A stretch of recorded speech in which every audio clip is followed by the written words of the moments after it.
राहेबली पाण केरु आहियो? नारे जा साईं। काथे वेठा आहियो? वो ठाजलनाथ नारे जा। हीअ अदड़ी छा थिए तव्हांजी? अजड़ी में धी आहे। छा नालो अथसि? तबसुम। बाबा तव्हांजो छा नालो आहे पुट? तबसुम। जी तबसुम। तबसुम। तबसुम बाबा छा मसलो आहे तव्हां सां? ही तव्हां असां वटि आया आहियो, तव्हां छो आया आहियो? तव्हांखे कहिड़ी तकलीफ़ आहे बाबा?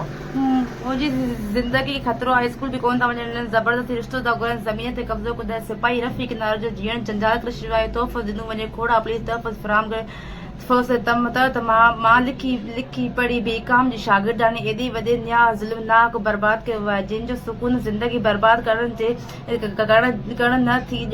नथी ॾियण। तालीम जी जारी लाइ प्राइवेट स्कूल में ट्यूशन बि पढ़ाईंदी आहियां, ॿारनि खे स्कूल में ट्यूशन पढ़ाईंदी आहियां। अच्छा, ट्यूशन बि पढ़ाईंदा आहियो? बीकॉम बि कंदा आहियो, ट्यूशन बि पढ़ाईंदा आहियो? अच्छा, तव्हां पाण में रिश्तेदार आहियो? ॻोठ बि साॻियो ई अथव? जी जी। पोइ तुंहिंजो पीउ छा थो चवे? मुंहिंजो पीउ नथो रिश्तो करणु चाहे, हरूभरू फज़ूल में मुंहिंजे पीउ खे मारनि था, धमकी था ॾियनि, ज़मीन ते कब्ज़ो था कनि।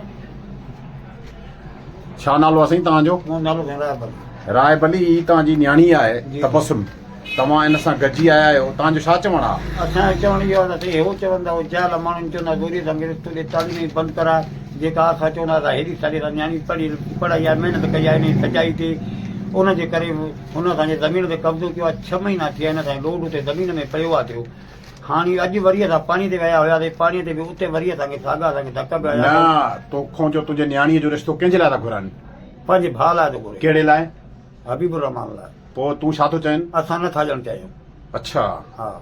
हाणे ही जेका तुंहिंजी न्याणी आहे जी। जंहिंखे वठी तूं असां वटि दाई थियूं आहीं अची, त हाणे इन खां अॻु तूं थाणे ते वियो आहे? खोड़ा थाणे ते? थाणे ते कोन, हा विया हूंदई। अच्छा, जी। पोइ उते थाणे वारा छा था चवनि तोखे?